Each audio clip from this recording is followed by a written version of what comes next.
Hey everyone and welcome back to Tech Sudama Lab. If you're running an Intel-powered Windows PC, there is a new update you need to know about. But there is a twist. You might not want to install it. Let's break it down. Before we go further, quick shout out for today's sponsor, SwifDoo PDF.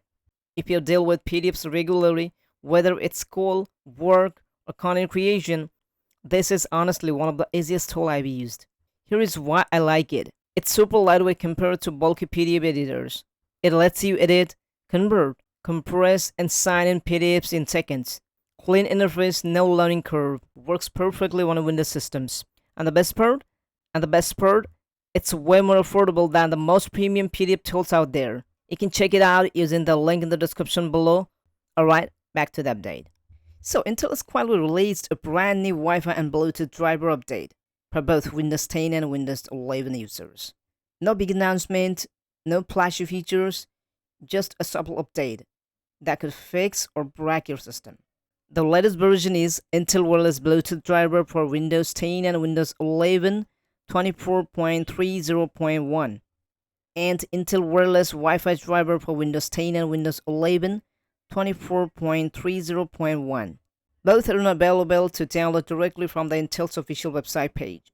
And yes, they support a wide range of Intel wireless adapter, but not all.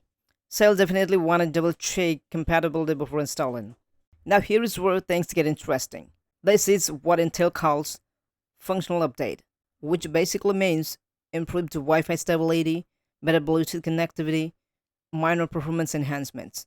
But don't expect new features, UI changes, or anything groundbreaking. This is more of a behind-the-scenes fix than a major upgrade. Now listen carefully, because this is where most people mess up. Just because there is a new driver doesn't mean that you should install it. Let me say that again. If your system is running perfectly fine, don't update. Why?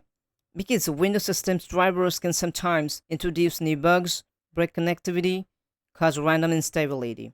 And yes, this happens more often than you think.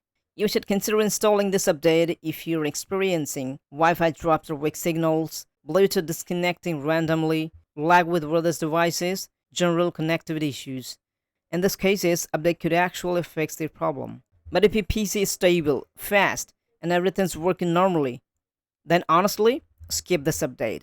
Because the latest doesn't always mean best for a specific system. If you do want to try it out, I'll leave the Wi-Fi driver link, the Bluetooth driver link, down in the description below and in the comment section.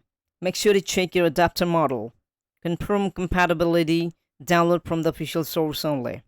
So yeah, a small update, but an important one depending on your situation. If this video helped you out, drop a like, subscribe for no-nonsense tech updates, and I'll catch you in the next one. Thanks for watching.